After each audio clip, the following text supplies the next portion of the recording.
ஒரு நாள் நீங்க பஸ்ல போயிட்டு இருக்கும்போது ஒருவேளை ஒரு பாட்டியம்மா வந்து ஏன்டா என் பர்ஸை திருடணும் உங்களுக்கு கழுத்தாமட்டையில் அடிச்சு பஸ்ஸை விட்டு இறக்கி விட்டாங்கன்னா தயவு செய்ய அவங்க மேலே கோவப்படாதீங்க. ஏன்னா அவங்க உங்க உயிரை கூட காப்பாற்றிருக்காங்க. சைனால இதே மாதிரி ஒரு பஸ் யாரும் இல்லாத ரோட்ல போயிட்டு இருந்திருக்கு நடுராத்திரியில. அப்போ அந்த பஸ்ல இருக்க ஒரு பாட்டியம்மா திடீர்னு ஒரு பையன்கிட்ட எந்திரிச்சு போய் அவனோட கழுத்தாமட்டையில அடிச்சு ஏன்டா என் பர்ஸை திருடின கீழே இறங்கடா அப்படின்னு சொல்லி அங்க இருக்க டிரைவர்கிட்ட கண்டக்டருக்கு கம்ப்ளைண்ட் பண்ணி பஸ்ஸை விட்டு அவங்க 2 பேர் இறங்கிட்டு இருந்திருக்காங்க. அப்போ அந்த பையன் கேட்டிருக்கான் நான் உங்க பர்ஸை திருடவே இல்லைன்னு சொல்லி அந்த பையன் கோவமா கேட்டப்போ நீ கொஞ்சம் கவனிச்சா தம்பி நம்மளுக்கு அடுத்து ஒரு 3 பேர் ஏறினாங்களே அவங்க கொஞ்சம் பழங்காலத்து ட்ரெஸ் போட்டிருந்தாங்களே அவங்க ஏதோ வியர்டா இருக்காங்கன்னு அவங்கள பார்த்துட்டே இருந்தேன்.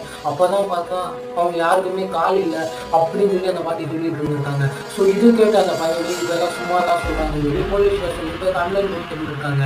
போலீஸ்காரங்க இது விசாரிச்சுட்டு இருக்கும்போது கொஞ்சம் தூரத்துல இவங்க சொன்ன இடத்துல இருந்து அடுத்த நாள் ஒரு ஆத்துல இருந்து ஒரு பஸ்ஸை கண்டுபிடிக்கிறாங்க.